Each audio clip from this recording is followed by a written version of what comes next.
Good evening, everybody. Welcome to another live episode of The Breakdown. It is October of the 1st, 2023. We have a lot to talk about tonight. I'm your host, Nate Pike, and it's been a week, and it's going to be another week, and then there will be more weeks, which is good because the weeks just keep on coming. But we got a lot to talk about tonight. We're going to start off with, yesterday was the September 30th. The day for National Day for Truth and Reconciliation in Canada. And so we thought maybe this episode we might start off with just a little bit of truth. Maybe we would swing a little bit hard into that, because as much as politicians and Canadians across the board, Albertans as well, have been patting themselves on the back, going, it's National Day for Truth and Reconciliation. Look, I'm posing for pictures. This must mean the problem's over. Problem's far from over. And we saw a few news stories highlight that just in Alberta very, very clearly this week.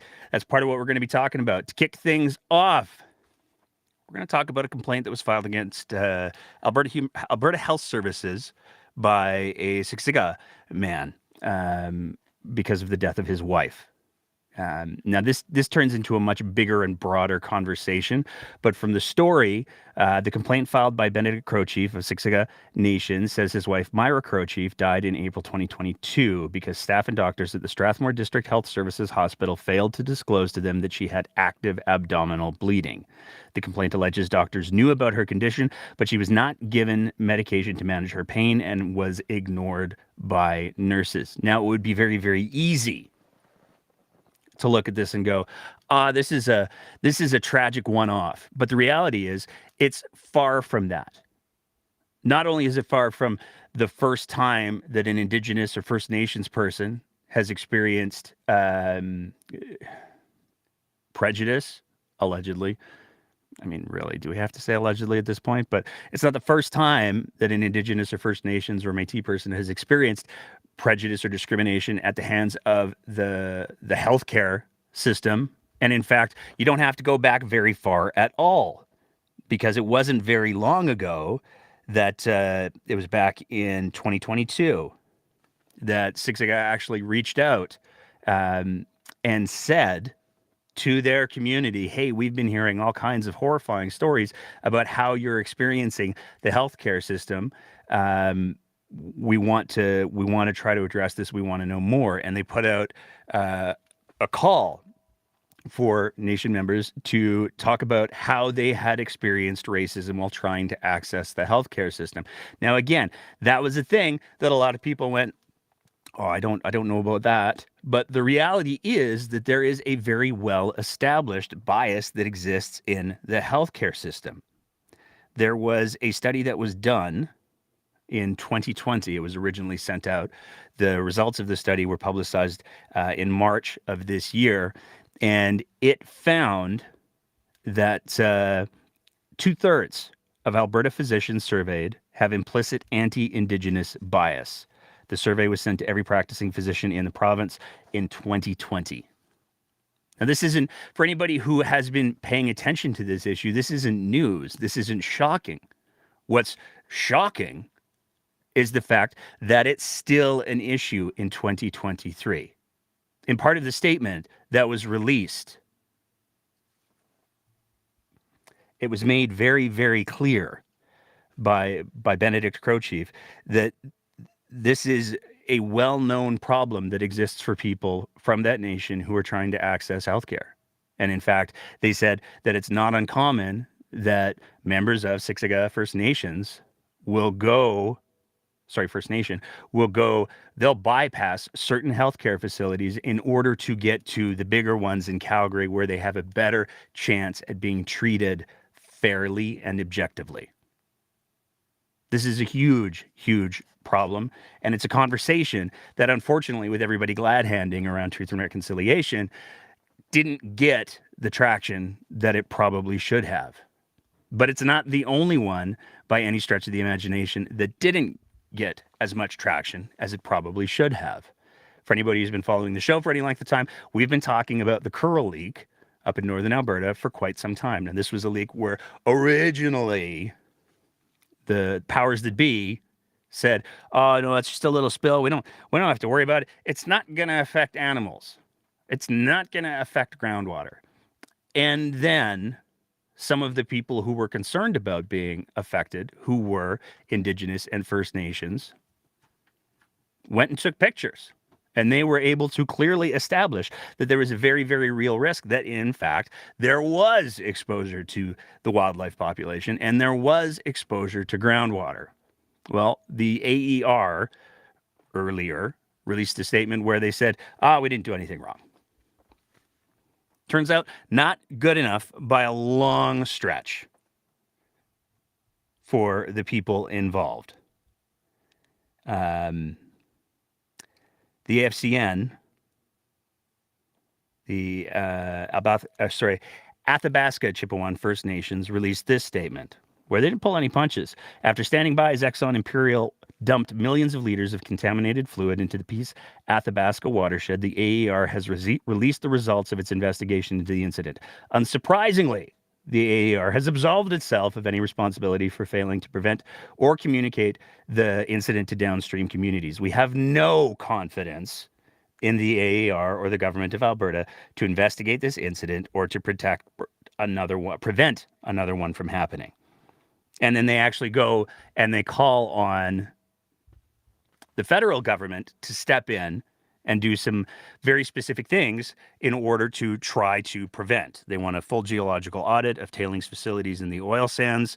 They don't believe that Curl was an isolated incident. They want to make sure there are no other incidents. They want a longitudinal health study of the residents of the Peace Athabasca Delta to determine whether or not there are any and the severity of any health impacts from industrial activity.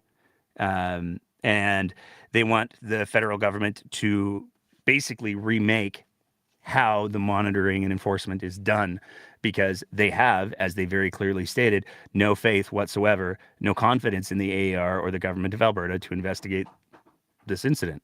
That's just the reality. This was another story that came out. This was released on September 27th. This was 3 days before National Day for Truth and Reconciliation. But that's not the worst of it. This is another story that came up earlier in the week. And this is hard because there was a young kid who got swarmed in Cochrane and I'm just going to read from the statement that was released. So there's an organization called the Reconciliation Action Group. The mother of this kid, who's Métis, was part of the group. And the mother apparently and the group very strongly believe, based on this statement, that not only was this violent assault allowed to happen, but it happened specifically because the mother has been involved in anti-racism and in reconciliation efforts, and because the kid is Métis. So from the statement, the victim was swarmed by a mob of 10 to 13 teenage males ranging from 15 to 17 years of age, nearly causing his death. The violent males beat the child, placed him in a chokehold until he was unable to breathe, used a broken stick as a weapon, and at one point turned him upside down while beating him. One of the attackers declared during the attack, while attempting to choke the victim, "Does that feel good? I know I feel good." This was the level of bold, calculated violence perpetrated on this victim. And here's where it gets even worse, if you can imagine such a thing. This was all witnessed by the school's vice principal, who refused to intervene, refused to call police, refused to render medical aid or call EMS, and refused to perform her duty as a steward of the school. And that's from the statement that was released by like I said, the Reconciliation Action Group. And there's a lot of people who, upon hearing that, would go, "Oh, I don't know about that. That seems like it's a little extreme." But the reality is, assaults like that happen all the time. They are part of what built this country. You can't have, as many people have said, reconciliation without truth. And the truth is, this goes on in our country, in our province, all the time. And until we collectively step up to make sure that this doesn't happen anymore, it's going to keep happening. And we'll have failed in our responsibilities. We'll have failed at reconciliation. We'll have failed at truth. But perhaps what's really telling about this whole situation is how little attention it has gotten, particularly when one of the biggest political movements that's going on in the province of Alberta right now and across the country is a whole thing about, oh, we got to protect the kids, leave our kids alone. Well, according to the statement from the Reconciliation Action Group, this kid was beaten within an inch of his life.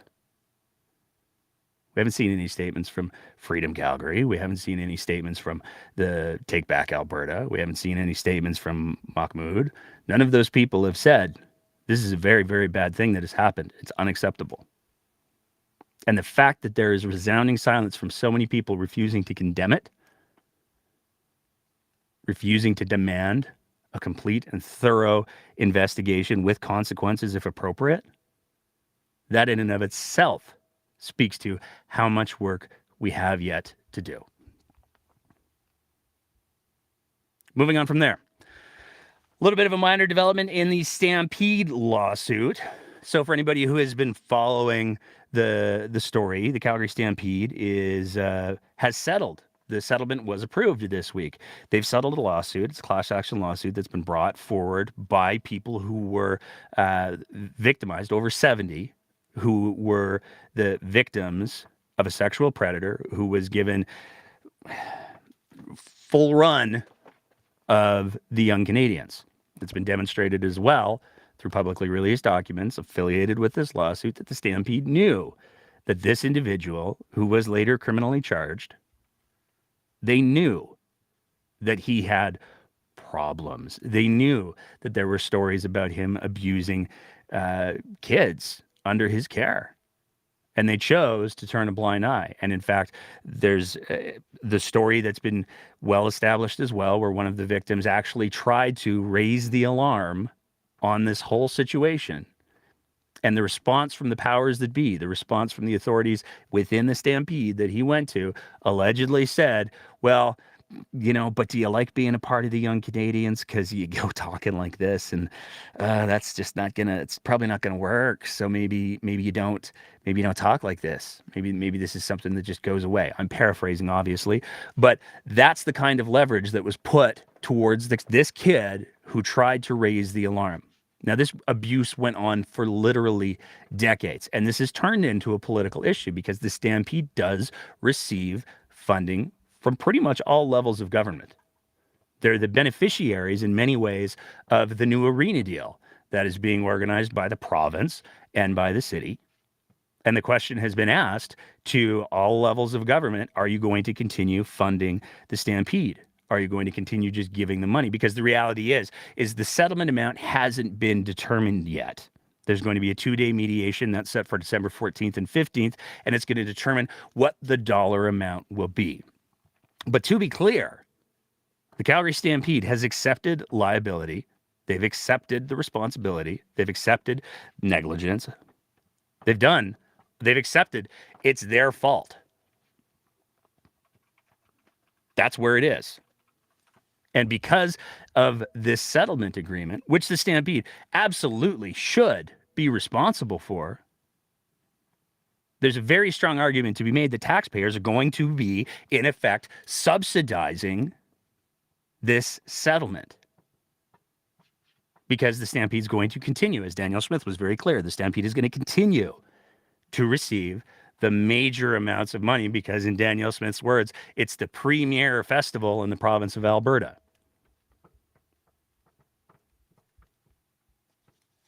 The kicker is there will be no punitive damages. So there will be a settlement amount. How much that'll be, we'll wait to see if it's disclosed. But at the end of the day, the Stampede is going to continue making the tremendous amounts of money that they do. And they're going to be able to effectively skate while still bringing in taxpayer dollars. And it's worth noting that in multiple news stories that have talked about this, survivors of this predator have been very, very clear they're not happy with how this situation is played out. Moving on from there and switching gears a little bit, we're going to talk about the renewables moratorium. So Danielle Smith and her big moratorium on renewables, because some people don't like the look of those solar panels and those wind turbines. They're just unsightly, and when they're at their end of life, somebody has to take them away.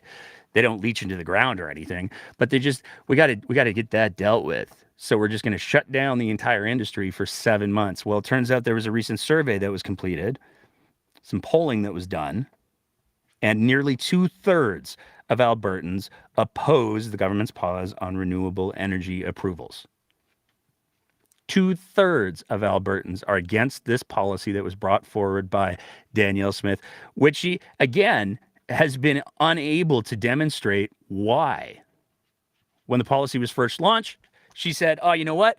It was because the AER they asked for it, and then they said no, we didn't do that." And then there was another group that she tried to say, "Oh, they asked for it," and they said, "No, we didn't do that."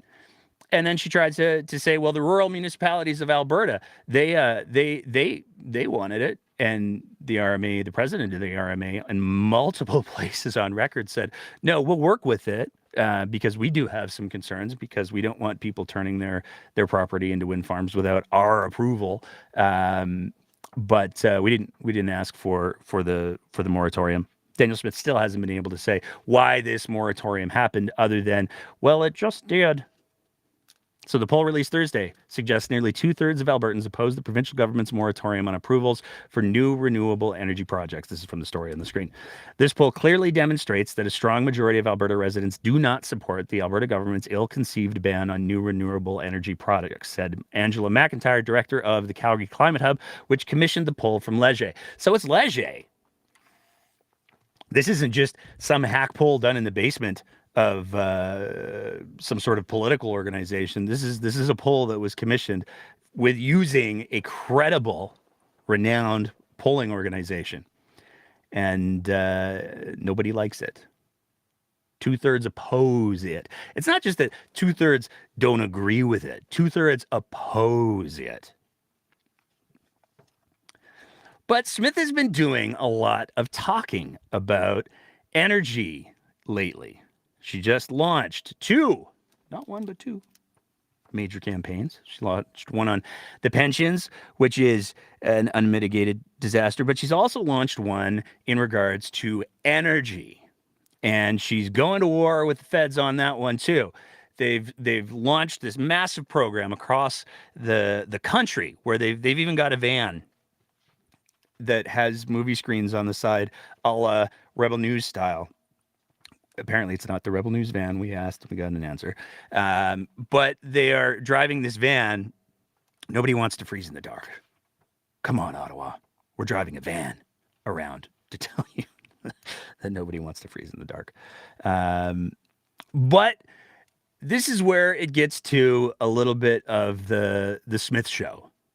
Because on September 28th, Smith appeared on Power and Politics to pump up the campaign, to tell the feds about clean energy. Your program for clean energy in the net zero power grid, it's totally unacceptable. We can't do 2035. That's madness, even though it's been reported that it's entirely possible to do it. And even though the same things that Smith is predicating the 2050 on rely on technology that hasn't been developed either. So guess that knife cuts both ways. But one of the questions that came up had to do with the statement that Smith made about the potential penalties for corporations that don't follow the rules. Who wants to bring on new power looking at natural gas. It'll have to be 100% almost abated by 2035. Otherwise, people will end up going to jail. And we just want people to understand it's not realistic, not achievable, not constitutional, and it will not result in reliability and affordability. Everyone needs to be concerned about this. What do you mean people will go to jail if the electricity grid isn't clean by 2035? You think the federal government's going to slap handcuffs on your energy operators? Yeah, that's what they've said. They've said that it's a criminal code violation in 2035 if you have unabated natural gas and you haven't been able to abate 95% of your emissions. The problem is the technology isn't available to be able to have that level of sequestration yet. And so company CEOs are now making the decision, do we invest today knowing that in January of 2035, our CEO is going to be imprisoned? For 3 years is the actual terms, because they're using their criminal law power to try to invade our provincial jurisdiction and our right to be able to create our own electricity grid. It's serious. And that's why we have seen that there is a lot of hesitation to invest in baseload power. And we need to make sure people understand the consequences of that. Okay, I appreciate the challenge, and we'll reach out to the federal government to ask them about your concerns about incarceration over emissions. Now, you got to give props to the host of Power and Politics there, because he managed to get through that whole statement where he said, well, about your claim about CEOs being jailed for emissions. And it's been debated. There have been some people who have conflated natural gas power with coal powered plants. There's been conversations around that. But before we move on to the rebuttal, because CBC did fact checker, it's time to play everybody's favorite clip. Because clearly Danielle Smith was told these things, and clearly she decided to go on not just like one of the little podcasts. She went on national television and she held this up. So let's just play everybody's favorite clip. BS detector evolved over time? I tend to be pretty trusting. I will never get tired of that. I will never get tired of that. What did CBC have to say when they did the fact checking? Are they going to be arresting CEOs and putting them in jail? There's probably a lot of people who would like to see a little bit more of that happen. But what did CBC find out? We reached out to the Office of the Minister of Environment and Climate Change about the Premier's claim about threats of incarceration. And Stephen Guilbeault says this: I keep seeing critics falsely claim that we are banning all gas generation by 2035 upon threat of jail time. This fabrication is not designed to inform, it is designed to inflame.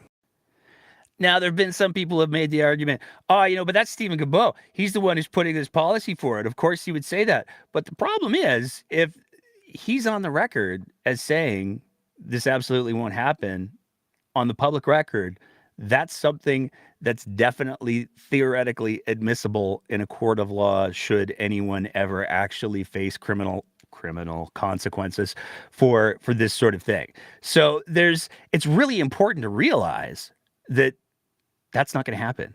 Very, very rarely when corporations find themselves on the wrong side of the law, do they see CEOs getting jail time. More often than not, they'll get fines. And more often than not, the possibility of those fines is calculated into some of these larger corporations' business plans. So the notion that Smith is putting forward is, again, patently false. And according to what Stephen Guilbeault said there and what Power and Politics said, I can say this yet again with full confidence that I'm not misrepresenting the situation. Danielle Smith lies a lot. She does. It happens a lot. Moving on from there, we get into one of the big news stories that's been going around in regards to a school board trustee. And we're talking about Monique LaGrange. Now, this is a whole thing because this has been going on since the beginning of September. And it has been dragging on in between organizations. So we're going to do a quick little recap and then just sort of summarize where we are so far. So the Coles notes is at this point in time, the Red Deer Catholic School Board trustee, Monique LaGrange, won't be fired yet. Monique LaGrange is, of course, the school board trustee who posted the meme, I guess we can call it, where she had a picture. It was two pictures, and the picture on the top was a bunch of kids leaning out of a window, waving Nazi flags, waving swastika flags, and the picture on the bottom is a bunch of kids waving pride flags, the rainbow flag.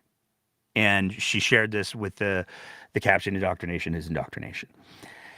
And this touched off a whole great big firestorm. Now, as we've illustrated in previous episodes, Monique LaGrange has a fascinating little world view.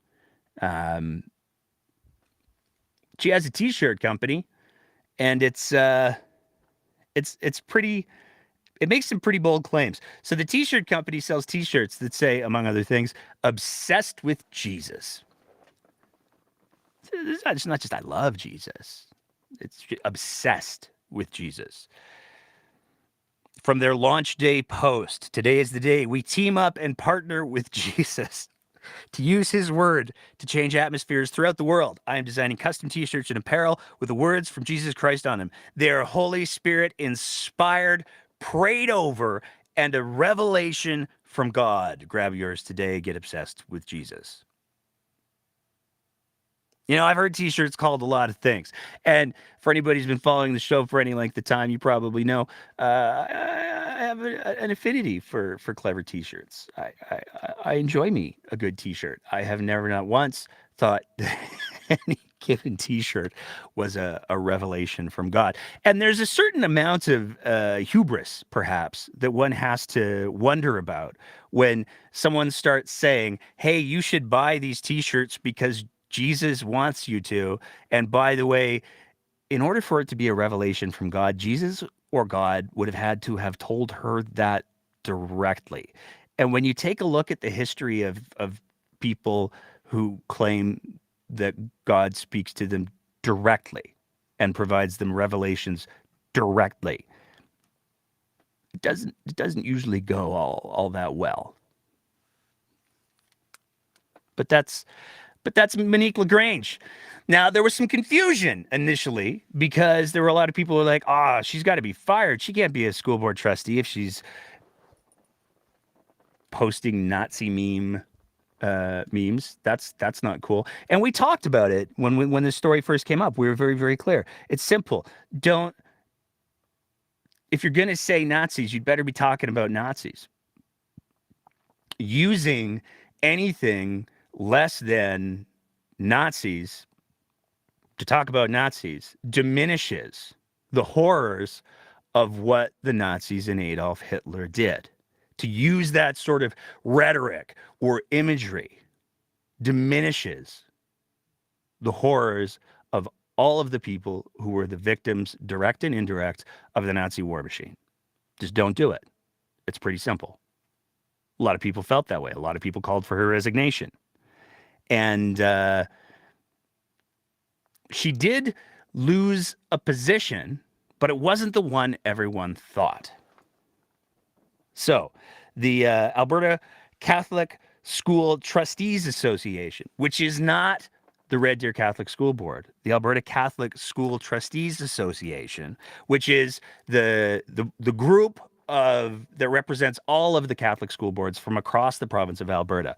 They all raised their hand and said, yeah, you know what? We don't want to be affiliated with this. Red Deer, if you want to send us a different trustee to represent you, that'd be great. But if you don't have a different trustee, then we don't want her because she doesn't represent what we're trying to do here. So she was fired, discharged, released, whatever term you want to use,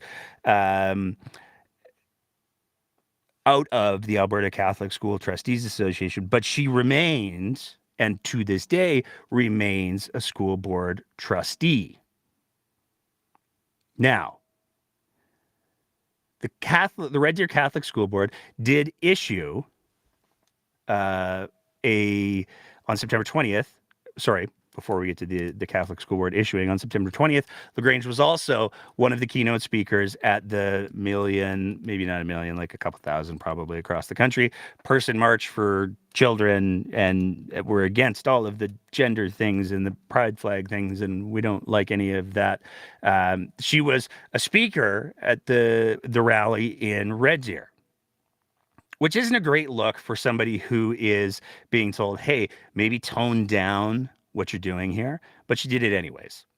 And she is, she's received some consequences. She's not yet being fired or being stripped of the role, because one of the things that the Red Deer School Board, Catholic School Board, did was they said to the Minister of Education, Demetrius Nicolaides, and they said, "Hey, how do we get rid of her? Like, can you fire her, please?" And Demetrius Nicolaides came back and said, "Oh, that's up to you. You guys have the power to do that." And then they looked at their bylaws and went, "Oh crap, we don't have a bylaw for that." And so it looks like they've almost put down a series of things that Monique LaGrange has to do. And if she doesn't do them, then they can have that conversation again. So she's being censored from being part of any and all board committees and from attending and participating in board committee meetings.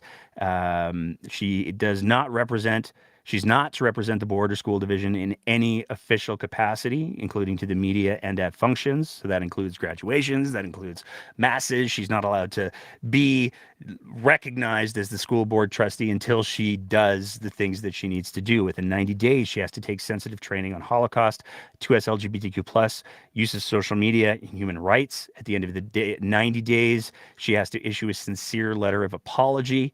And she also has to not post any content of similar nature to the original meme. They've been very clear. Failure to do any of these things will potentially result in another code of conduct complaint.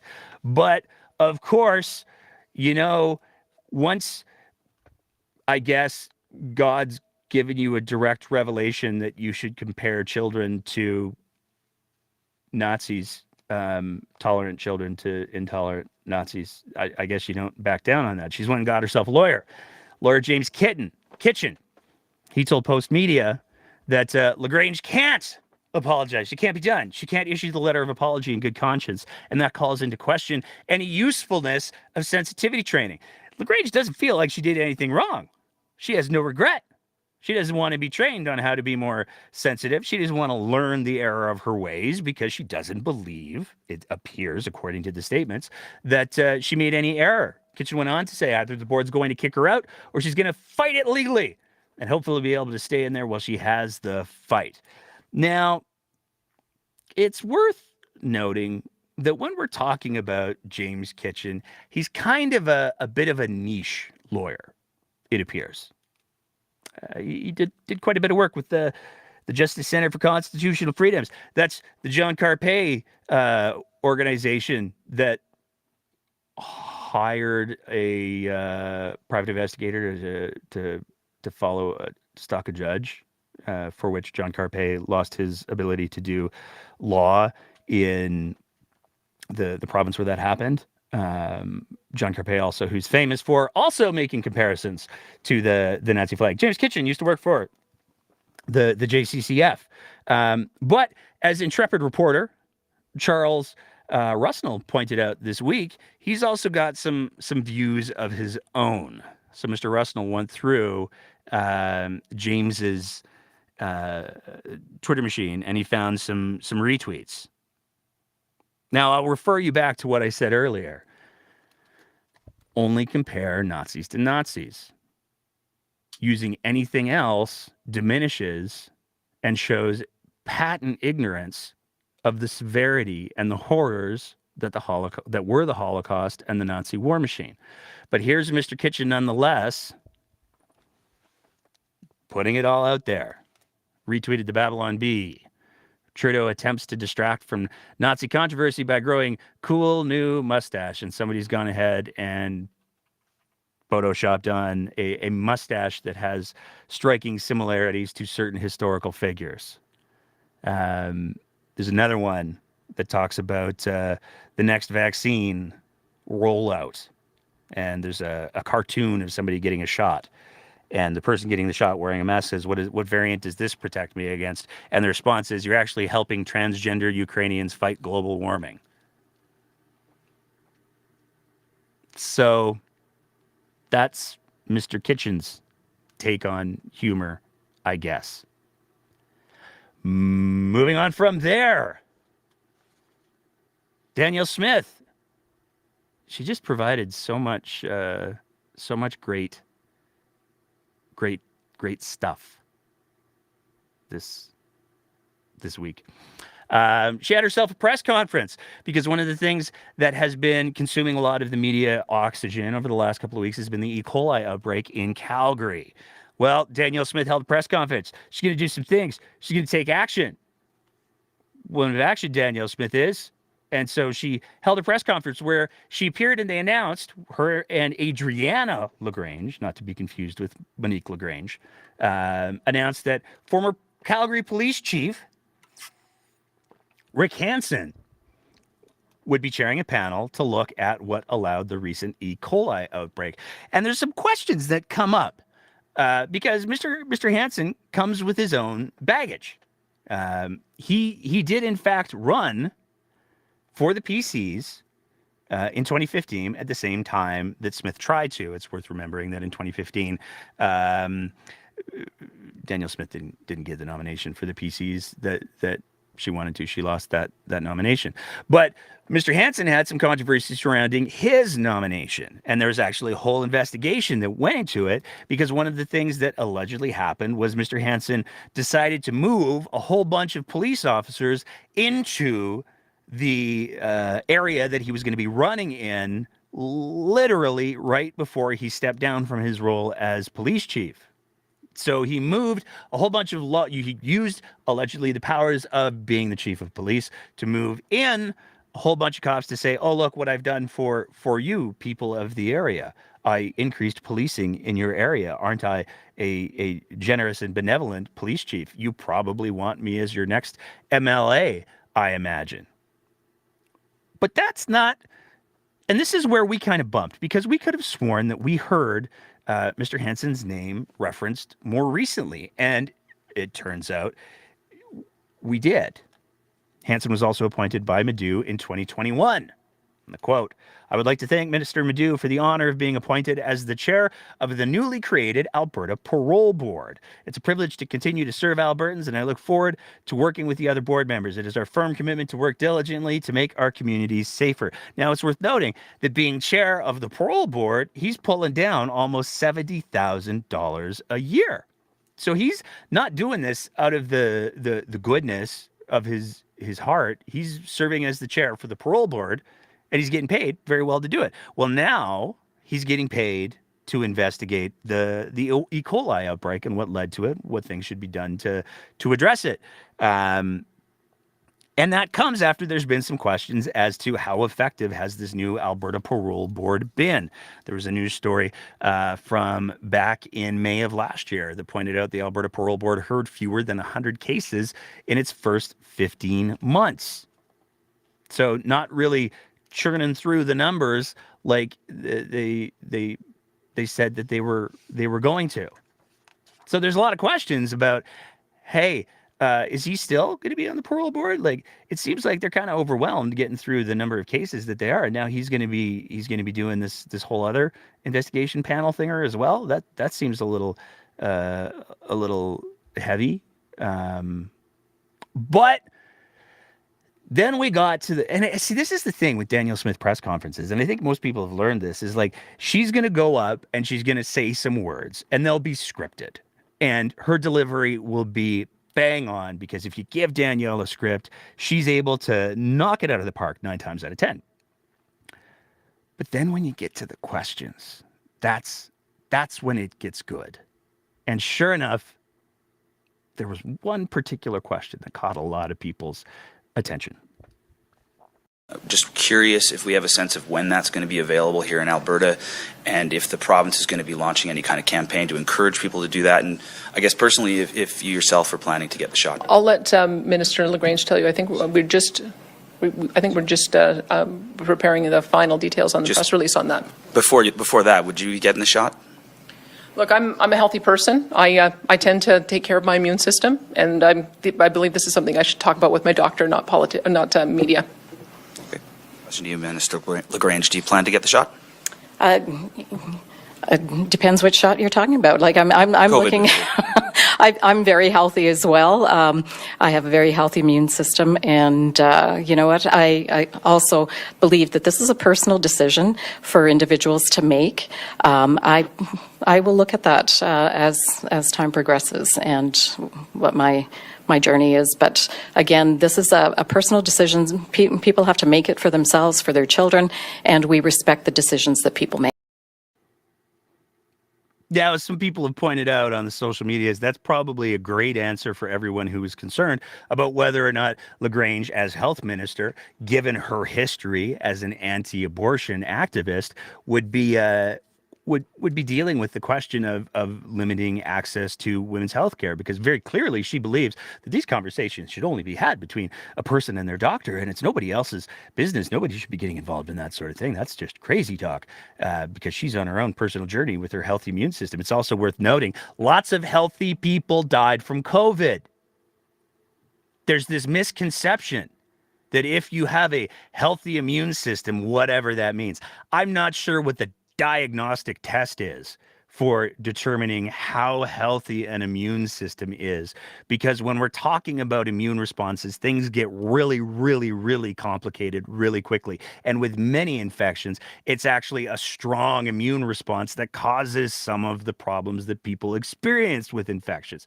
So it gets really complicated really, really quickly. But to say I've got a healthy immune system, I take care of myself, it's no big deal. Not only is a gross misrepresentation of the medicine, but more importantly, it's a complete abdication of leadership. The province released some health numbers, and these are, by many estimations, very conservative numbers for the number of cases and the number of deaths that have happened in the province. Right now, the province of Alberta is averaging 2 deaths a day from COVID that the government will confirm. Now, there's a lot of people who say, 2 deaths, we got like 4.4 million people here. That's not that much, but it's preventable. And that's the part that should resonate. Danielle Smith might as well be arguing, you know what? I was thinking I might have a couple of drinks on my way driving home because I've got a healthy immune system. It's the same kind of logic, and it's incredibly flawed. But more importantly, it is a complete abdication of leadership. Danielle Smith has said, we need to listen to the scientists. We need to listen to the experts. We need to listen to the doctors. She said all of those things, and all of those experts that are credible, before anybody starts rolling out the not credible ones, all of those experts have said one of the best things that you can do is get immunized. Immunizations are the great golden gift from medicine to humanity over the last 100 years and change.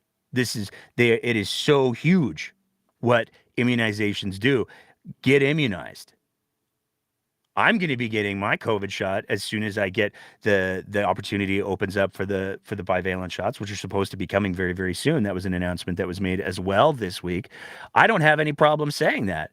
And it should be something that is normalized by people who are certainly part of the apparatus that is trying to say, hey, you should get immunized. If you believe in evidence-based medicine, this should be a no-brainer. If you're a public-facing figure who believes in evidence-based medicine, or at least advocates for it, or pretends to advocate for it, then this should be a no-brainer. But instead, Danielle Smith couldn't even answer the question as to yes or no. She couldn't even take a position on that. She gave a bullshit answer about how, you know what? It's I have a healthy immune system. I take care of myself. It's all good. I'm not going to answer your question because it's private. It's a failure, is what it is. But one of the questions, the whole impetus for that question was, hey, what's the province going to be doing to promote COVID vaccines? What's the province going to be doing to support people getting COVID vaccines? And they did release a little bit of information on that, because the province came out to pharmacists and said, yeah, so you know how we've been paying you to do the COVID shots? We've been paying you a certain amount of money. How would you feel if we just started working our way towards cutting that amount by half?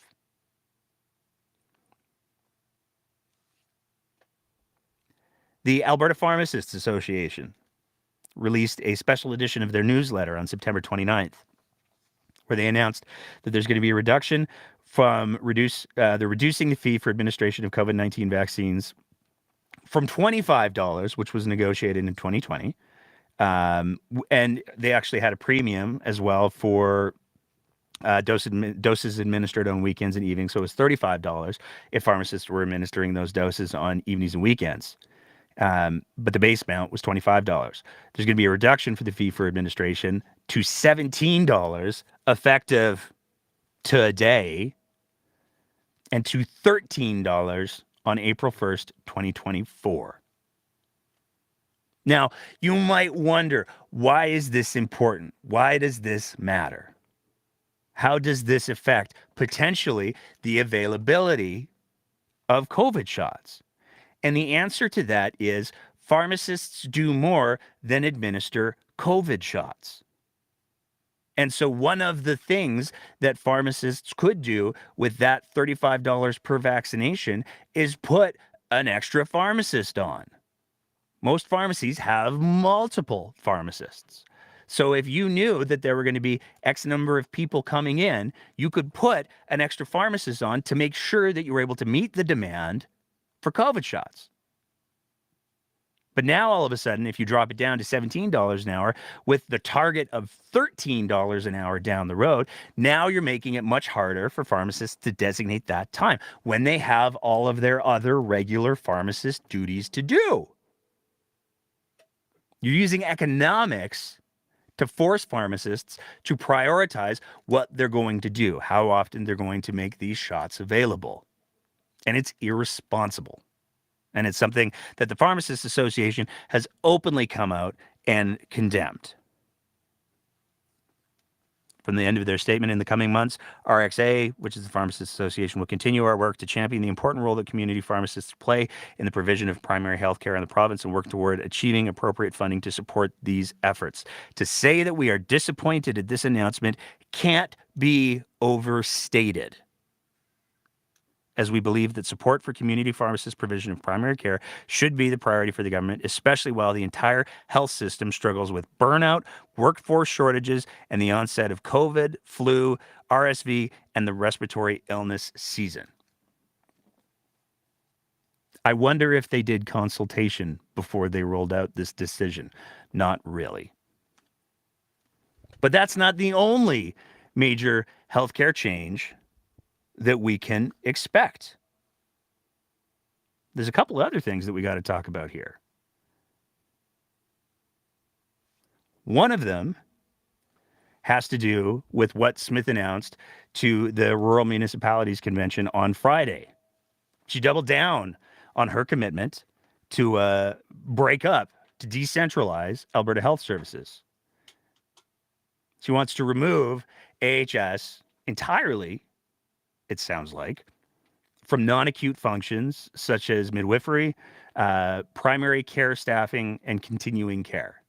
So she wants AHS to only be dealing with the emergency side of things. Now, it's worth noting that a couple of people have pointed out already that when we're talking about the primary care, that's Alberta Health, not Alberta Health Services. So it's a little alarming that this appears to be another area where Danielle Smith hasn't quite wrapped her head around the entire concept of what's going on there. But that's just one of the things that we've seen in regards to the healthcare system over the last little while. There were a lot of people who were quite concerned about a couple of draft policies that got a lot of attention over the last couple of days. Now, these are proposed amendments that were proposed for the UCP AGM to address the UCP's official policy on healthcare, and some of them are pretty alarming. Now, it's also worth noting that these policies were actually brought forward by the Alberta Prosperity Project. They're very, very clear. And in fact, these policies are sourced out of the Alberta Prosperity Project's website. And the story that the Alberta Prosperity Project presents on their website is, hey, you know what? There's these members of the UCP from Calgary Lougheed who agree with everything that we wrote down in our we should be a private country or a separate country rule book, where we were talking about forming our own party. There's some folks in the UCP who agree with that, and they've put forward some of these policies. We're advancing APP's vision at the UCP AGM. some of the things that they talk about that they want to introduce as amendments: enshrining the sacrosanct doctor-patient relationship by protecting Albertan physicians from undue third-party interference, to neither compel them to prescribe treatments nor prohibit them from prescribing treatments, and to include the right of Albertans physicians to prescribe off-label medications using their best discretion with the informed consent of the patient. So we're talking about things like ivermectin. How do we know that? Because they literally talk about ivermectin a couple of paragraphs down. And the medicine that they refer to in this policy statement is in and of itself broken. But what they're arguing for is that there should be no interference, even from the College of Physicians. So no amount of evidence-based medicine should be able to interfere with medicine is a fascinating position to take. But that's what they're arguing for. They also argue that they should amend the Medical Profession Act to require the College of Physicians and Surgeons to fully respect the right of all doctors to research, speak, and write, which they have. Furthermore, doctors should be protected from having their licenses threatened for publicly expressing heterodox opinions, including during times of crisis. And they talk about, again, there were physicians who had their licenses suspended, others who lost their positions in universities for speaking out about the possibilities of maybe there's other woo medicine that we could explore. And this is where it gets really important to realize that when we're talking about physicians, as in any profession, there are going to be physicians out there who are the top 20%. They're amazing. They're fantastic at their jobs. They're a gift to the healthcare system. There's going to be a boatload in the middle that also are pretty good. They're okay. They get the job done. They're not knocking it out of the park. They're not hurting anyone. But in any profession, you've always got that low 20%. And if there aren't mechanisms in place to protect the public from that low 20%, then there's going to be potentially very real problems, and there's going to be people who get hurt. The notion of informed consent is at best aspirational. And certainly with major medical procedures, health organizations do their very best to list off, here's all the possible things that could possibly happen because these things have at some point been affiliated with this treatment. That's one of the reasons why when you read the inserts on any given medication, it's got a list of things a mile long that could potentially happen because we haven't been able to prove that they don't happen. And they happened in a trial at some point. So it's possible. That's what that's all about. The notion that the average person is going to be able to wrap their head around all of those possibilities is aspirational. And it's certainly something that should be strived for. But if a physician is a crap physician and they've gone down the woo rabbit hole and they start recommending things that have no evidence, what that policy is effectively arguing for is human trials that should just be able to be done in the real world, consequences be damned. One of the other policies that they talk about, which is, again, incredibly disrespectful. They want to guarantee the right of all Albertans to to equal and full access to all publicly funded healthcare services, and that no agent of government, including physicians and other healthcare workers, shall deny any medical treatment or procedure to an Albertan due to their vaccination status or for any other decision based on reasons of conscious or bodily autonomy. So we're talking about organ donations. And let's be very, very clear. Organ donations are absolutely a gift. That's critically important to understand.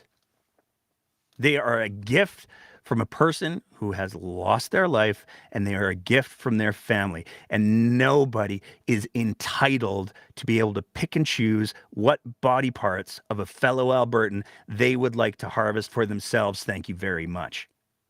It is profoundly entitled and profoundly disrespectful to the enormity of that gift.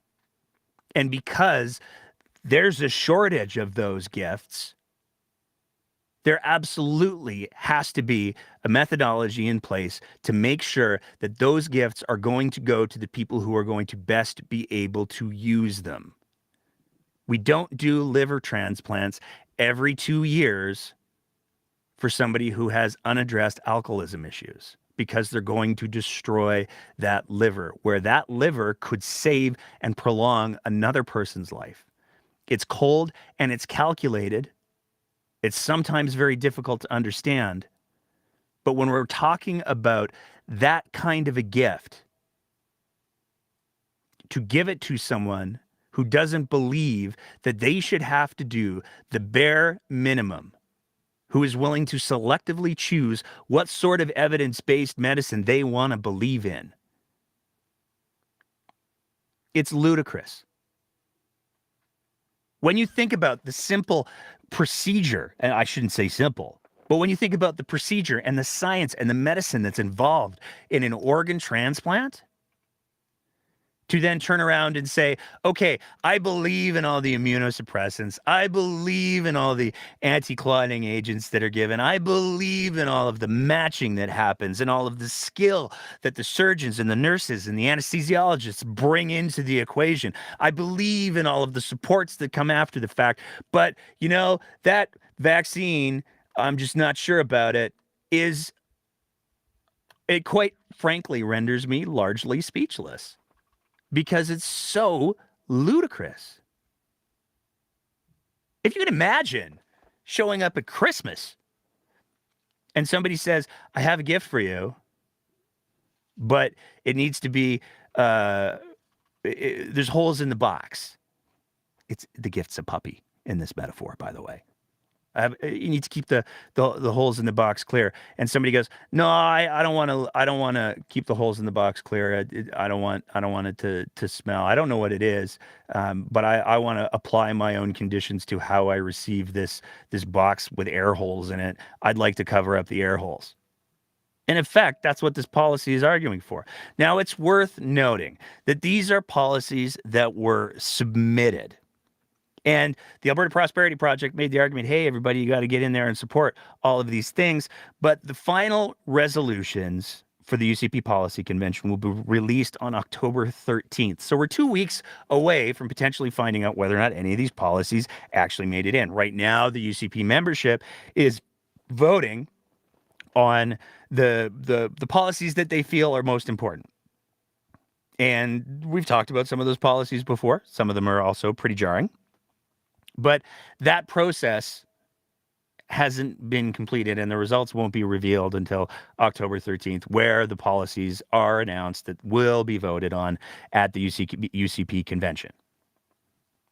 So whether or not these policies actually make it anywhere, we don't know yet.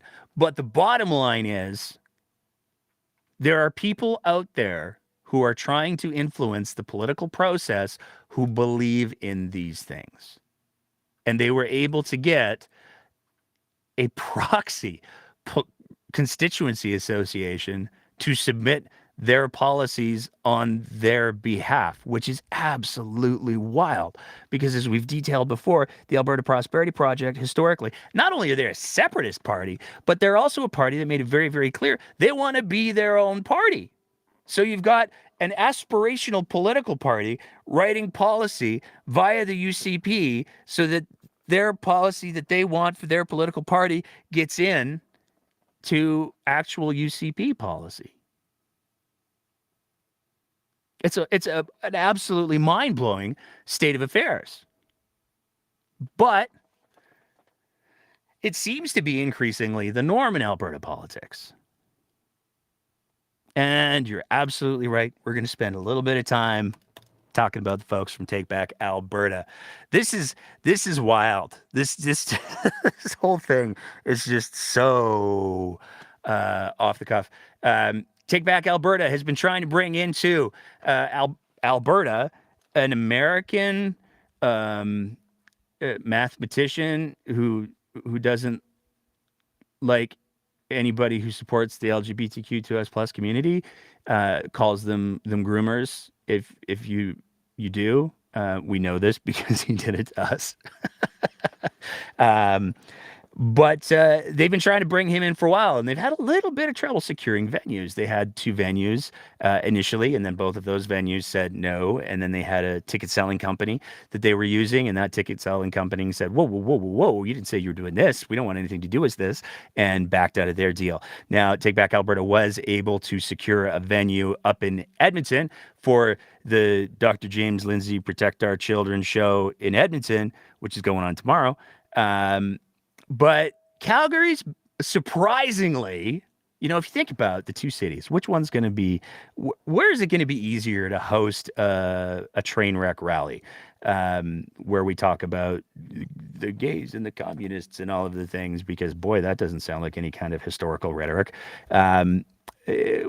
What's going on with there? You would think that Edmonton would be the city to say, yeah, we're not going to have that here. But in fact, it's Calgary that has pushed back. The Calgary venues have pushed back the most. They lost their first venue. Then they went to the second venue. They lost that venue. Then they went to the third venue. They lost that venue. They claimed briefly on their website that they had booked the Deerfoot Casino, but then they lost that venue as well.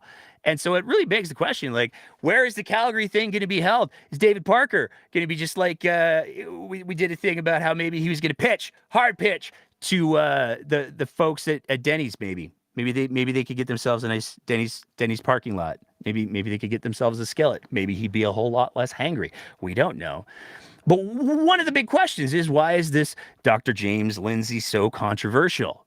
And we've talked about the poster for this event before, because it harkens to a lot of the anti-LGBTQ2S+ community rhetoric. We can see the Protect Our Kids is stopping the trans colors from dripping on Dr. Lindsay, because if the colors got him, I guess he'd turn trans.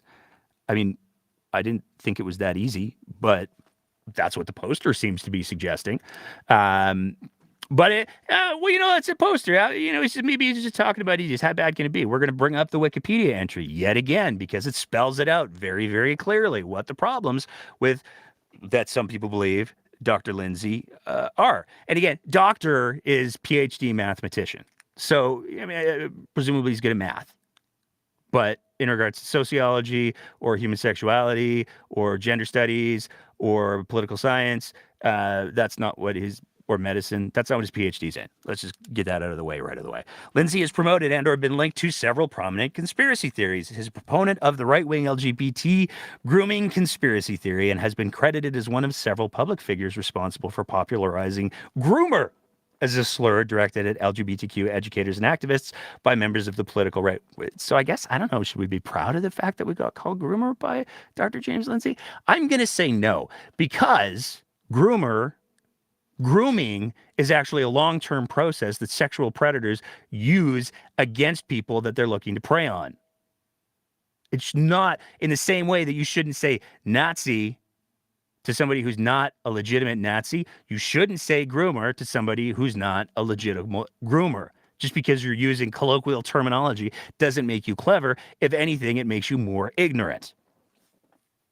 Lindsay has referred to the pride flag as the flag of the hostile enemy. In 2021, Lindsay wrote on Twitter that there will be, quotes, there will be a genocide of whites if critical race theory isn't stopped. His statement was met with widespread criticism, including from founder of libertarian anti-identity politics magazine Quillette, Claire Lehman, who wrote, James Lindsay is now peddling white genocide theory, implying that a genocide against whites in the U.S. is imminent, has the potential to inspire racist violence. Such comments are extreme, reckless, and irresponsible. They should be announced. So again, I know I've said it before, but when you find yourself on the right of Quillette, damn! Lindsay has promoted the far-right cultural Marxism conspiracy theory, which alleges a concerted effort by Marxist critical theorists to infiltrate academic and cultural institutions in order to destroy Western civilization. This theory has been wholly rejected by mainstream scholars and has been characterized as anti-Semitic by the Southern Poverty Law Center and others. So it's a complete and total mystery why it is that some venues wouldn't want to have their brand affiliated with Dr. Lindsay's views, presentation, overall tone, demeanor, and it's probably telling to many that Take Back Alberta does. I mean, David Parker has embraced all of these views. He's parroted them for quite some time now. He's clearly not rejecting them, which puts David Parker, presumably, speculatively, on the right of Quillette, which again, damn. So they went through all their venues. They couldn't get any venues. They were very sad, Panda. They talked about they were the victims of a boycott, even though they're one of David Parker's affiliates, Mahmoud Musa, called for a boycott of any business that has any kind of a multicolored flag that they're flying, which makes it pretty clear. So it's fascinating how those tactics are like super not cool or totally cool until they get applied to you. But this is where it gets awesome. Because they haven't canceled. They refuse to cancel. If it comes down to the Denny's parking lot, it'll come down to the Denny's parking lot. We're going to have this show, no matter what, said David Parker from Take Back Alberta, said James Lindsay from wherever James Lindsay was at the time. They have a new location. It's going to be announced top secret style 2 hours before the event, which just, for me, conjures up this image of all of these people who buy into what has been characterized as anti-Semitic conspiracy theories that are not based in any way in reality, that inspire racist violence, that are anti-LGBTQ, that believe that the pride flag is the flag of a hostile enemy. I just have this image of all of these people sitting in their cars waiting for the text message to tell them where to go. When your views are so abhorrent that you can't get a venue to publicly book you and you have to go all secret squirrel, that should tell you something. That should be reason to take a little bit of a pause and go, oh, maybe we don't have this as figured out as maybe we thought we did. Maybe there's a reason everybody is like, hey, could you maybe not hate in Canada? I mean, we're the tolerant country. And when you think of where Alberta sits on the political spectrum historically, Take Back Alberta has their rallies, their meetings across the province all the time. They're able to find venues and spaces to have all of those things. They've never talked about having a problem booking a Take Back Alberta event. And yet this dude is so polarizing. They have to smuggle him in under the cover of a 2-hour warning. But the big takeaway, I think, when it comes to the Take Back Alberta piece and the shit show that is Albertans stepped up. Calgarians stepped up. And they said, you know what? If you're going to try to do this stuff, we're going to make sure that the venues know what it is that they're hosting. And if the venues then decide, as we see they very clearly seem to have in Edmonton, that they're okay with that, that's the free market, baby. But if the venues decide that they don't want their brand affiliated with views that are anti-Semitic, with views that are hateful, with views that talk about the genocide of whites, like, if an organization, a venue decides they don't want their brand to have anything to do with that, guess what? That's also the free market. To try to say that venues should be forced to host bigoted views, to host political rallies, that sounds like something else entirely. Which brings us to our last segment before we open it up for the open mic. As always, if you're listening to the show, if you're watching the show on the YouTube or the Facebook, if you're on the Facebook, I'm sorry about all of the comments that are probably there. I haven't looked yet. We've been trying to moderate them a little bit more aggressively because boy, the Facebook brings the people out.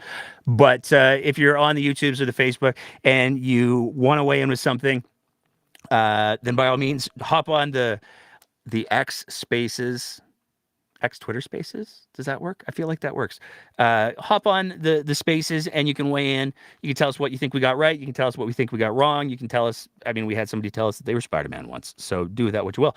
But before we get there, we got one more thing that we want to quickly talk about because, again, I think it speaks a little bit to the credibility piece. This is going to be our last little bit on Mr. Parker for the evening. He tweeted out yesterday, "Don't register your podcast. Do not comply."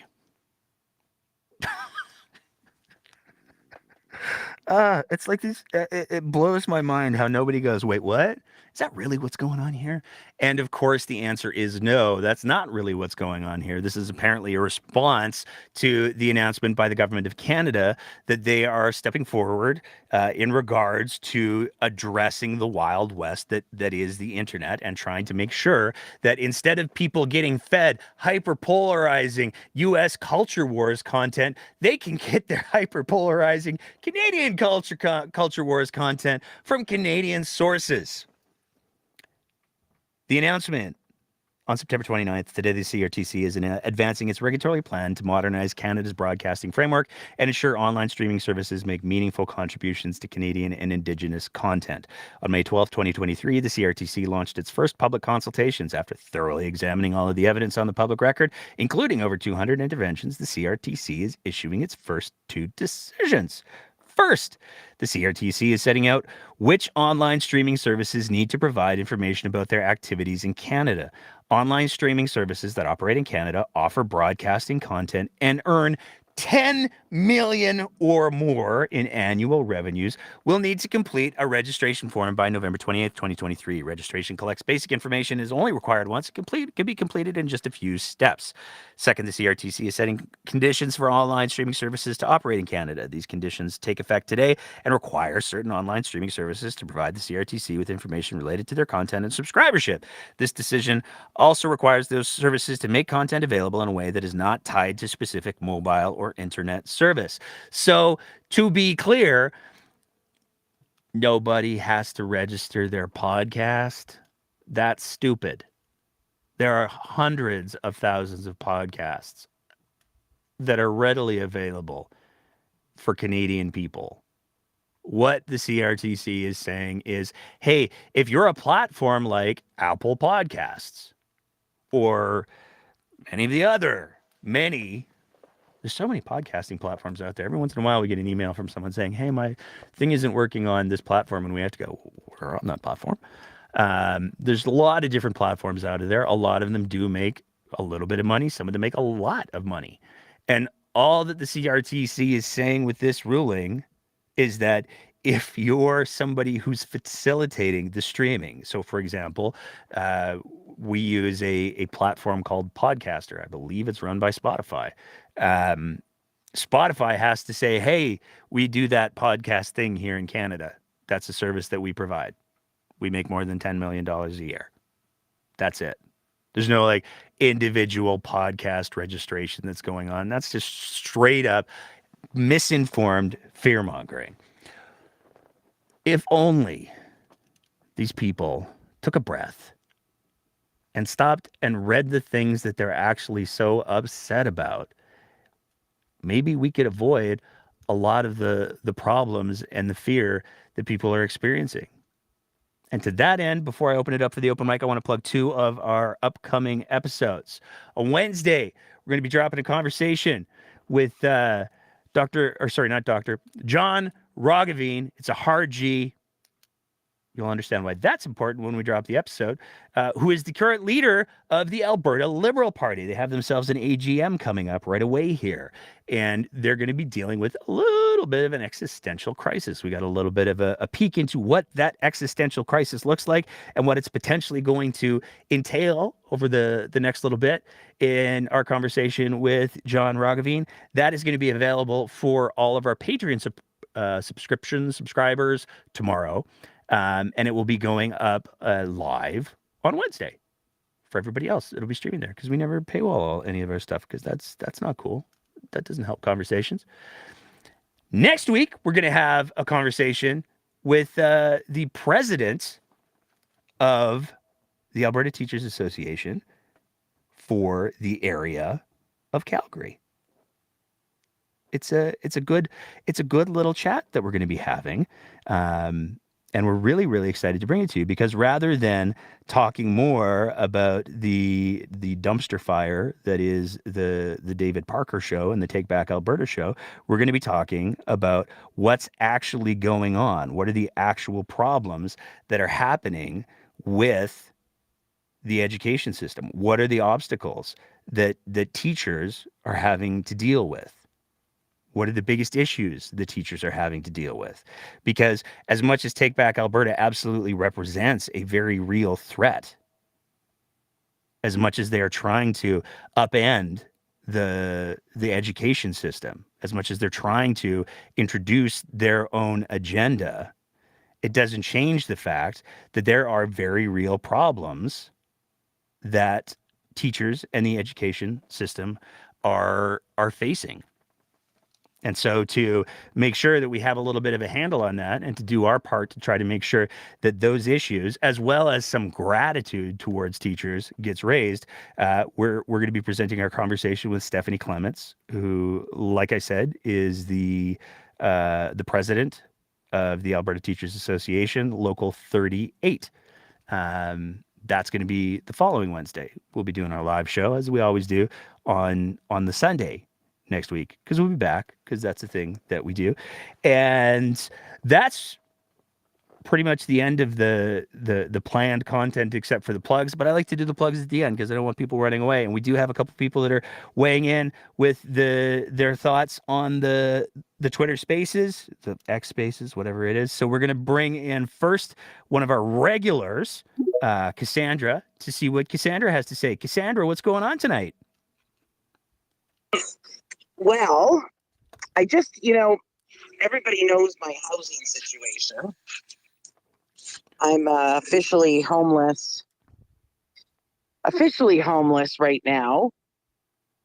I did negotiate some time with my landlord, but I'm technically supposed to be out already.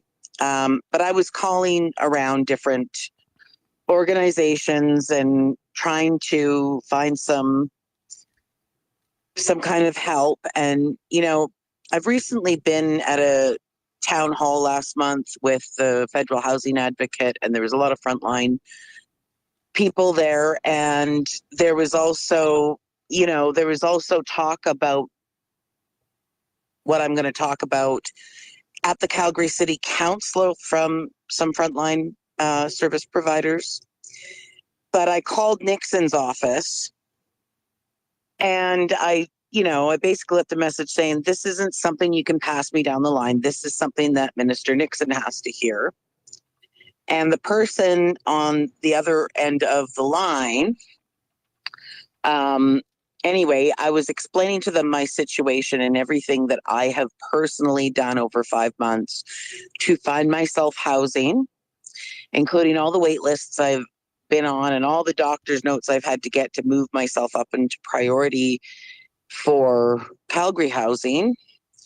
And I explained that even though I already knew this information, I still went out of my way to go and talk to, a frontline service provider and say, hey, if the worst happens and I don't find a place in time, what then? And they said, look, we can't even tell you that we can get you into a temporary shelter because they're all full. And this person in Nixon's office had the gall to turn around and tell me that that wasn't true. And I said to her, I said, so you're telling me that every frontline worker that was at the housing town hall with the federal advocate and everybody that I've talked to try to, they're all lying? And she's like, well, I didn't say a person was lying. And it's like, well, you said that what they're saying isn't true. And then she went on to tell me about how Jason Nixon apparently goes and tours all these shelters all the time. And somehow that means that he knows, but the people that are on the front lines dealing with it every single day, trying to get people housing, they don't know anything. And so just a tip about how, I guess that's just basically how our provincial government sees the housing situation. I got screamed at and talked over and yelled out a lot of numbers and about housing that's going to be built in 2 to 3 years and numbers of amounts of money that they're throwing at different things. And when I was screaming, because this person was screaming over me, I'm talking over them saying, well, what about today? What about yesterday? What about last week? And for that, I was told, well, you're screaming now.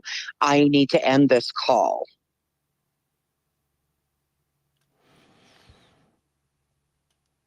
Damn, Cassandra. What? There's so much that I don't even know where to start with that. I mean, first of all, this is it has been heartbreaking watching listening to you come on week after week and hoping that you're going to be able to find a solution, and quite frankly hoping that a solution was going to be available to you, and to hear that this is where you are now. I mean, there's nothing that I can offer more than just it's been like watching two cars drive towards each other and hoping that something's going to change, and then bam, there it is. It's absolutely brutal, and I don't expect you to do anything or be able to offer me. I'm just putting it out there because, like, when I look at my whole situation, I don't have any addictions.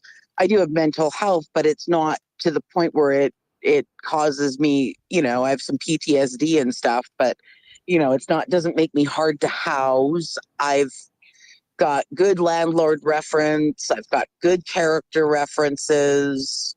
I probably have better character references than most. And, there's nothing in my life that should make it so difficult for me to find a place to live. And so, it's troubling because I hear things on the news. There was a family that was on CTV a few weeks ago that are going to be living in their car. 3 of them are in wheelchairs and they're looking at living in their vehicle. And, and our government's response is, look at all the money we're throwing at everything we might have housing for you in 2 or 3 years. And I'm trying to tell them, look, this isn't a crisis anymore. This is an emergency. And I don't know, I just putting it out to the airwaves to say, we need to put pressure on this government to recognize the emergency for what it is. Calgary City Council recently passed a motion to put up temporary modular housing for families. And now, statistically, the people that are most at risk of both housing and food insecurity in Canada and in Alberta are single people like myself. And then you add, intersectionality, like I'm female, women and gender diverse are high on the list to be at risk, and as well as being disabled. And, that's the reality. And although it's nice, I know that there's families out there that could use homes. But the reason that it's not families that are even low income ones that are typically in the higher demographic of those that are most at risk is because for decades, governments at all levels have always focused their priorities around housing towards families. And, so, I mean, I was a single mom. It was much easier to get services as a single parent than it is as a single person with disabilities. And, so that's a big reason why it's singles, because we're constantly, not looked at. It's when they think of housing, it's like, oh, we got to get those kids off the street. And then a lot of people, like single people, even with disabilities, tend to get pushed down the line in priority over and above families. And so that's why families are less likely than a single person right now. It's because of decades of the way governments have funded housing. Cassandra, can I ask you a couple questions? Yeah. You're in Calgary, right? Yep. Okay. Are you okay if I share your Twitter handle? Absolutely. So, I mean, obviously, I recognize that this is such a widespread problem, and as you said yourself, there's no shortage of people who are experiencing uh, this sort of Yep. thing. I think it's. I'm going to try so hard not to use profanity here right now, but boy, do I want to. I think it's absolutely embarrassing. Provincially, I think all levels of government should be absolutely embarrassed by the fact that they've allowed this situation to get where it is. I mean, we did the math on the back of a napkin here at the show a couple of days ago, where we took a look at just the cost of one of Danielle Smith's stupid, pointless advertising campaigns, and the fact that she could put literally thousands of people up in hotel rooms for literally 6 months for the cost of what she's spending on either the pension advertising campaign or the "Don't Let Albertans Freeze in the Dark." Like, The people are freezing in the dark. They're going to be freezing out in the street because I'm out here. I just put my winter coat on to go out to the drugstore to pick up something.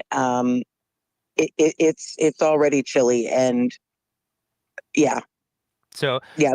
Those are the people freezing in the dark. I'm gonna throw it out there to anybody who's listening from our Calgary audience. If there's anything that you can do, if you know anybody who has, I mean, what's your monthly budget? I think you said it was around $1,000 for housing.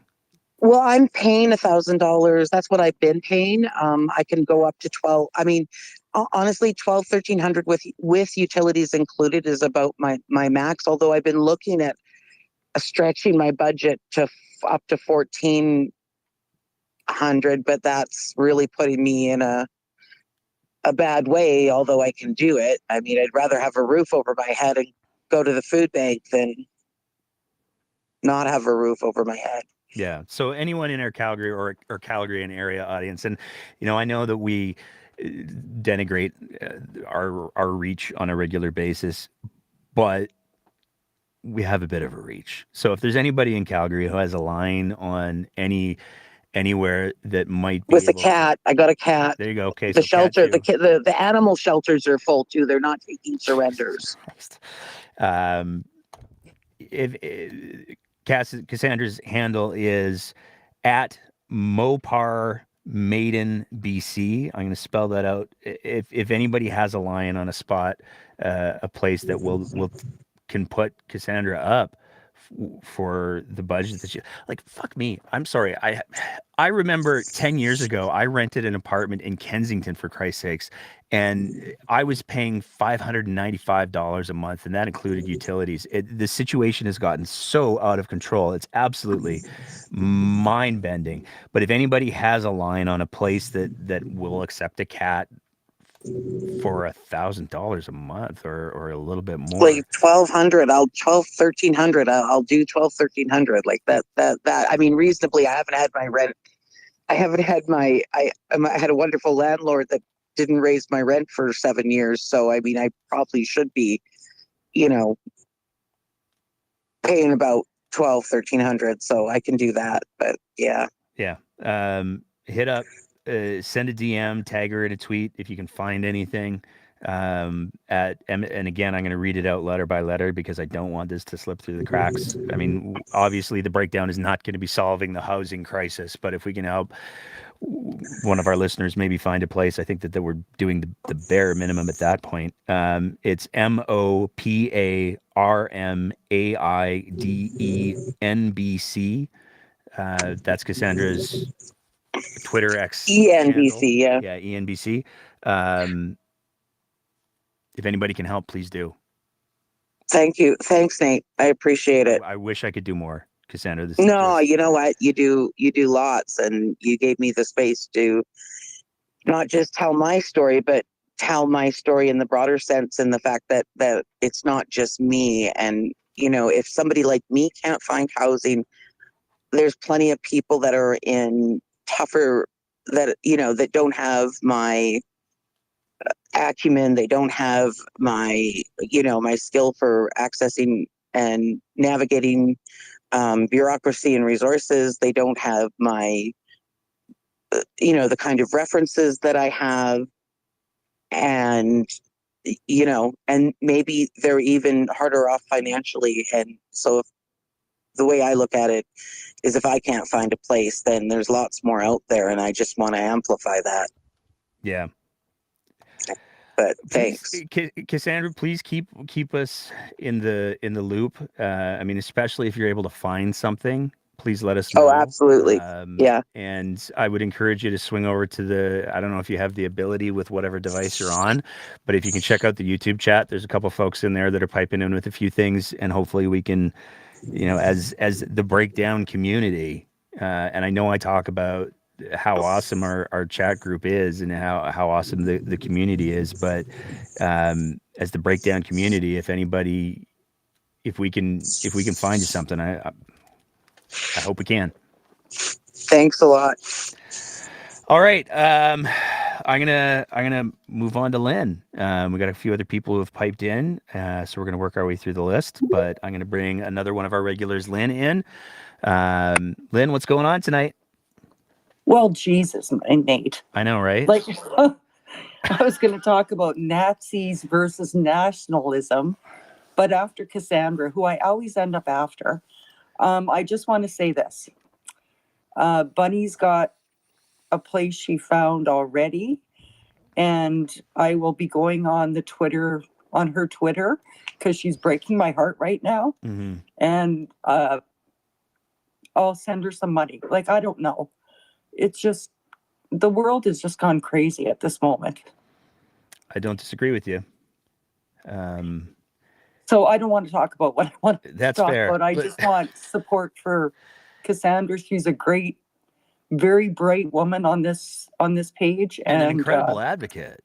Like, yeah, she and you know, the housing thing is so complex, and like I've said before, we don't want to do it a disservice by representing it poorly or by talking about it poorly, but like this is it in real time, and it's fucking tragic. Yeah.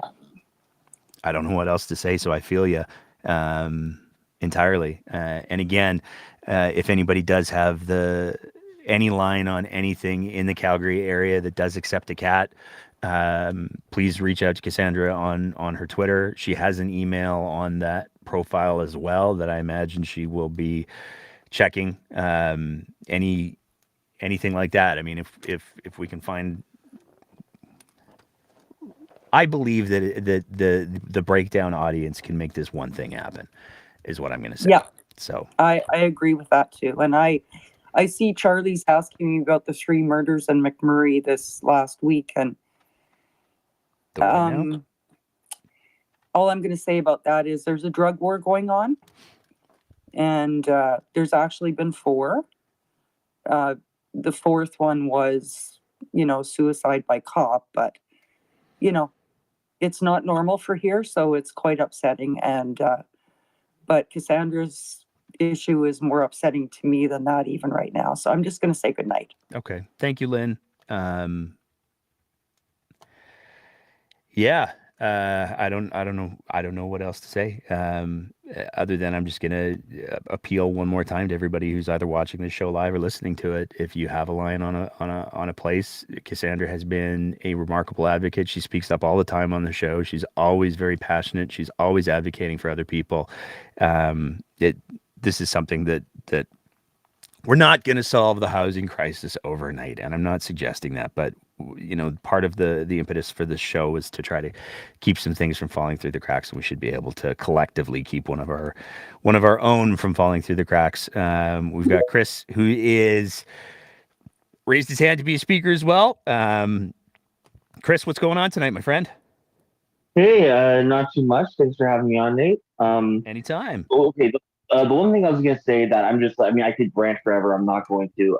The only thing I want to mention is how frustrated I am that Edmonton is still having Dr. Lindsay or quote unquote Dr. Lindsay at in Edmonton. It's frustrating.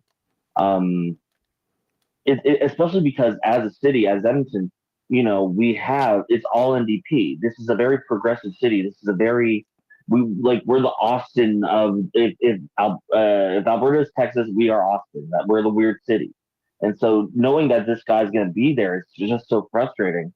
And on top of that, I actually kind of find it interesting too where the event's being held because it's being held in the south side of the city, which I want to argue is more conservative. But again, that's me saying that anecdotally. So that's really all I have to add. I just find it so frustrating that, obviously it's nice that, this group is still having to struggle finding a place for their little, powwow or, hate rally, whatever you want to call it. Sorry, wrong phrase there. But it's so frustrating that, more people are in Edmonton aren't publicly saying, hey, we know this is happening. What the hell? Yeah. I mean, I want to be clear. I kind of struggle with this question because, I mean, I think that it's gross that anybody wants to bring in the U.S. style culture wars bullshit.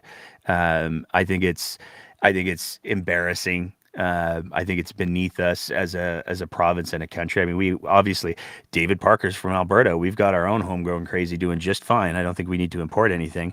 But I also do believe in freedom of expression. And if this venue, there's no doubt in my mind at this point, given the volume of emails that we've been made aware of, and I have no doubts that we're only a tiny, tiny cog in a great big machine. There's no way that the management and ownership of that venue are not aware of what they're bringing in.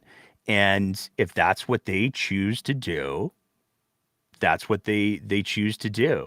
And there's...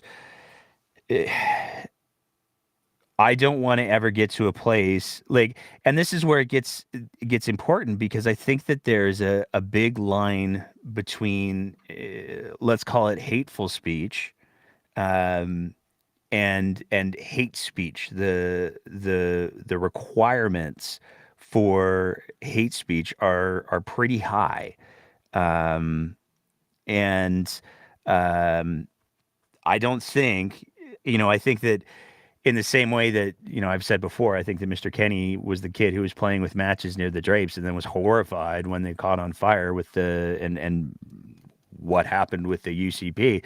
I think that that's very similar to what Mr. Parker and Mr. Lindsay are doing. Whether or not they have any actual awareness of what the consequences of their actions might be, I don't know. But they're not directly calling for violence. So I don't think that he should, if there's a venue that wants to host him, I don't think that I think it should be allowed to be proceeded. But I think that it's incumbent on anyone who wants to preserve the kind of society or advance the kind of a society that we say that we want to have in this province and in this country. I think it's incumbent on everybody to make sure that they're being real loud and that they're maybe not going to that venue for anything anytime.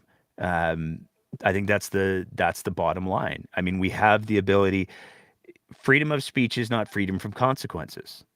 And I think that everybody has the agency to make decisions that can, in some way, generate consequences within a legal, nonviolent framework. And I think that that's what everybody should be doing. And I think that, if we're talking about how we do things in a society. I mean, here's the thing. I've been thinking about this a lot this week, and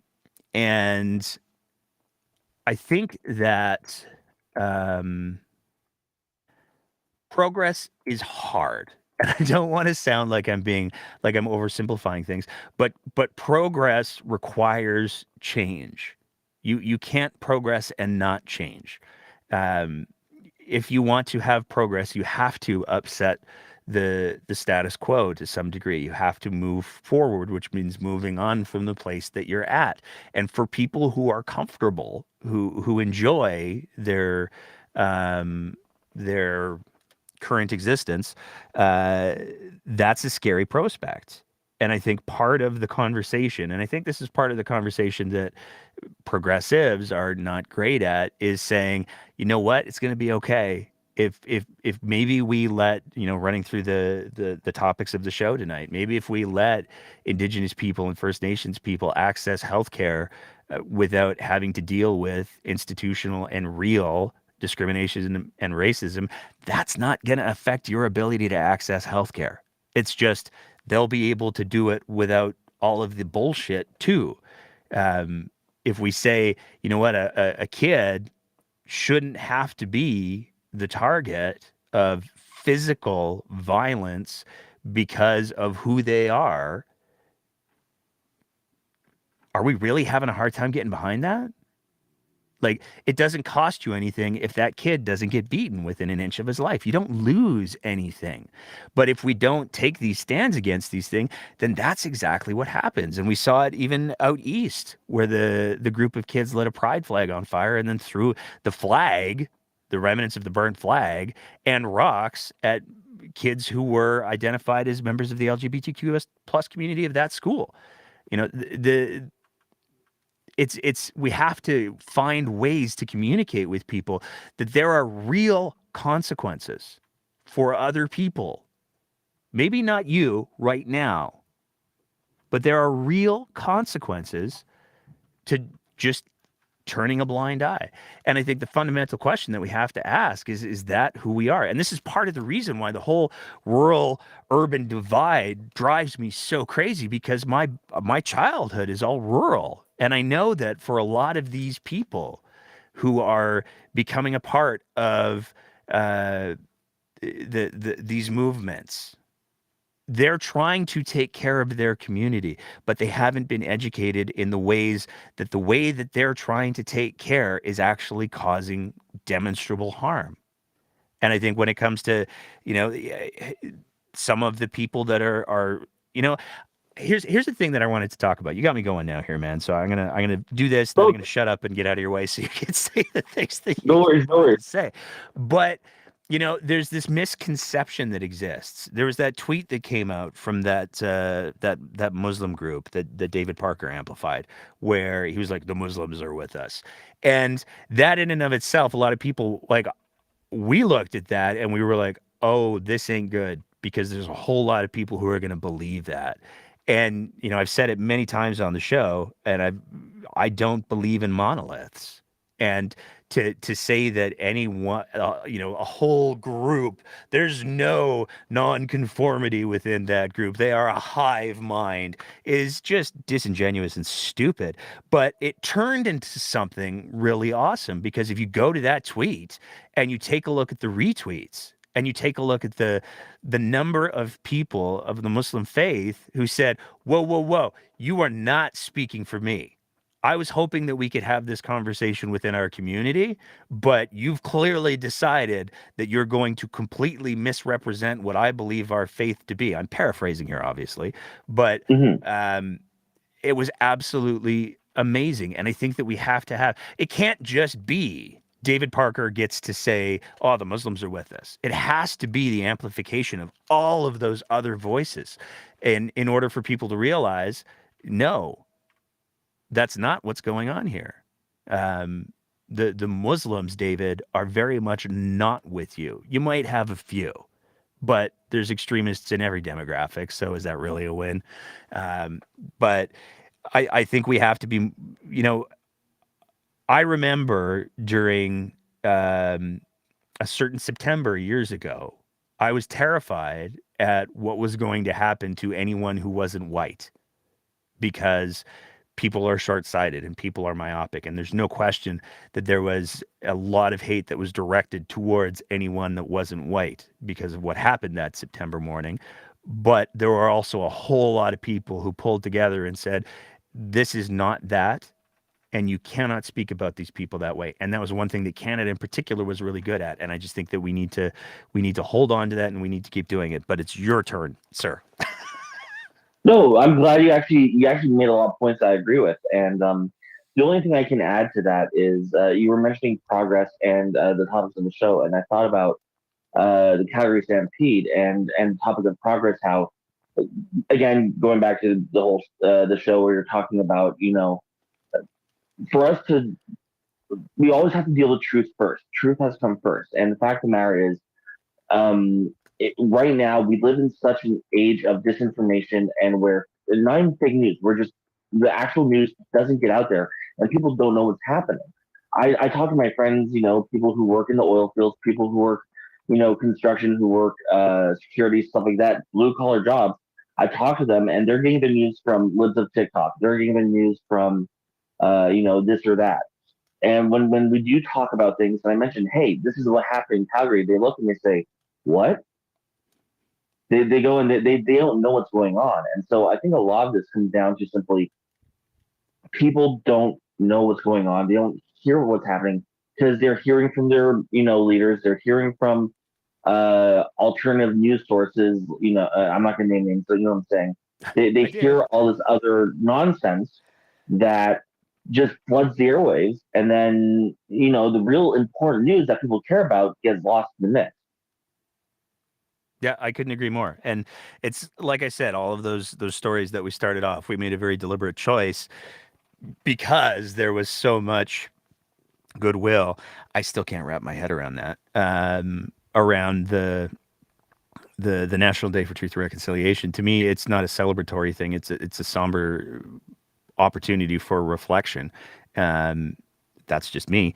But in the week running up to it, the fact that there were these three major stories, should have been major stories, that didn't get anywhere near the traction, that to me is,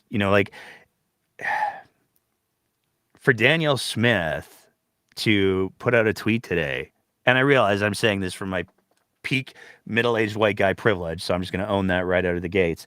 But for Danielle Smith to put out a tweet today saying, oh, I'm so committed to truth and reconciliation, while the Athabasca Chippewa First Nations are saying, you screwed us. Like, that's on your watch, Danny. This is something that you can tangibly do something about, and you're choosing not to. And I don't understand. I mean, I understand why. I just don't understand how anyone can do it. Well, it's just she's not being held to account. No one is looking at her and challenging her every day. I think that's the thing that blows my mind is that, and again, unfortunately, a lot of this is influenced by American journalism, really, to a point.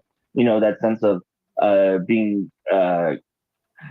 confrontational. And I'm not saying that's a good thing, but there just needs to be someone saying, why are you not telling the truth? Because there are so many things where we can say, Danielle Smith, you didn't tell us the truth on this, you didn't tell us the truth on this, but no one says it. Or if they try saying it, she's so skilled at deflection, at being able to just move right past it. I mean, confirmation bias is a hell of a drug too, right? Yeah. I mean, it was fascinating to me when we shared the clips from the Power and Politics thing, because CBC doesn't post to the Twitter machines anymore. But it was fascinating to me how many people were like, but that's CBC. And it's like, you're not going to believe this no matter what. But those aren't the people that I'm interested in having the conversation with, because they're not going to believe you no matter what. The tragic reality is there's some folks that are just lost, and there's nothing that you can do. But what I think the space is that is important is, I saw a Twitter thread from somebody just a little while ago where they talked about the fact that they attended this event where there were a bunch of new Canadians, and they had been fed the rhetoric from the Take Back Alberta, far right, anti-LGBTQ folks, and they were scared. understandably, because they hadn't been exposed to any opposing opinions. And this person talked about how, well, they were at this event, they sat and they chatted and they had a good time, and they said, well, actually, this is how I see it. This is what I know to be true. And a lot of people were like, well, that's not unreasonable at all. I don't have a problem with that, but it's making sure that people are exposed to those viewpoints in a way that's accessible. And that's what the conversation. That's why I end the show every week with keep the conversation going, because if everybody makes the commitment to talk to 3 people in a week about, hey, do you know about why this is bullshit? Like, and there's lots of ways, like, oh, I'm in a bad mood today because this idiot's saying this thing or this person's saying this thing, and it's not reasonable. It changes people's perspective. And there are the people who are lost, who have their views made up, and there's absolutely nothing that's going to change their minds. I'm not thinking about them. But the machine that exists on the right side that is able to disseminate bullshit, like, they have the most advanced manure spreaders out there, and progressives don't have anything that comes even close to their ability. And that's where I think that's one of the things that progressives need to do a much better job of addressing.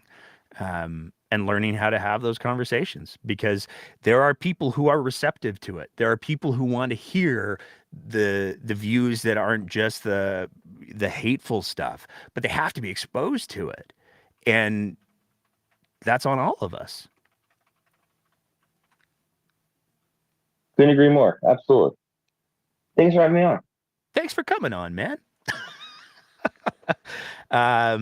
We don't have anybody else in the queue. We're kind of up to the 2-hour mark, so I'm going to give a quick little vamp. I want to say huge props, like especially on the YouTube chat right now. I can see that people are already working on trying to help Cassandra out.